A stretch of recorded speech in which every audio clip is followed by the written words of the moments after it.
It is almost a marvel that in not more than the space of a week, the stubble-faced chameleon Jian Ghomeshi has gone from being marquee all-star in his building and 160 NPR stations in the U.S. to Voldemort the unspeakable in both countries. From high stardom to a blot on the landscape since his Facebook Day Profundus 2 Sundays ago, where he confessed to being inventive in the bedroom, a phrase, whatever lawyers may make of it, will keep psychologists scurrying for years.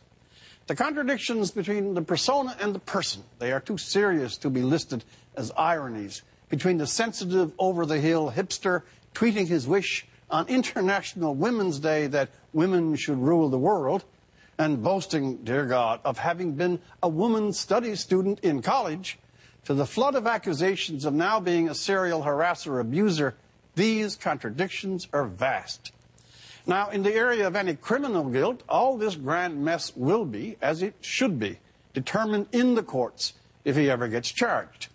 But on the common sense plane, I don't think there can be any genuine reservations now that the host of Q made the most of Q and largely saw the program as a mattress for his ego and a great lever to allegedly mistreat and bully all around him. He bought and thought that he was a celebrity. He wanted to be in the same space as those he was interviewing, a petty celebrity god shooting, gliding above it all. It seems that in the grim lit chamber of his mind, that put him above the rules in regard for those he met or worked with.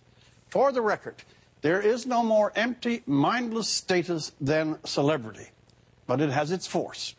It brought him to hosting the prestigious Giller Awards, which started with the magnificent Mordecai Richler. Now there's a downward slide.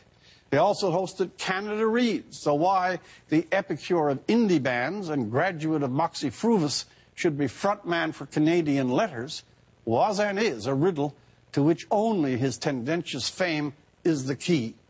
He wore a progressive mask as a shield, the applique of being a big man on the scene, from Canada Walk of Fame inaugurals to journalism school seminars, perhaps, no, almost certainly. That gave him an aura of influence that intimidated some and certainly made the long public silences over his conduct easier to rationalize. Those allegedly hurt by him must have their day, and now that the prime mover of these turmoils is underground and silent, there can be no genuine impediments to their doing so. I don't expect we'll hear a "Hi there, Canada," any day soon. See, there are small mercies. For The National, I'm Rex Murphy.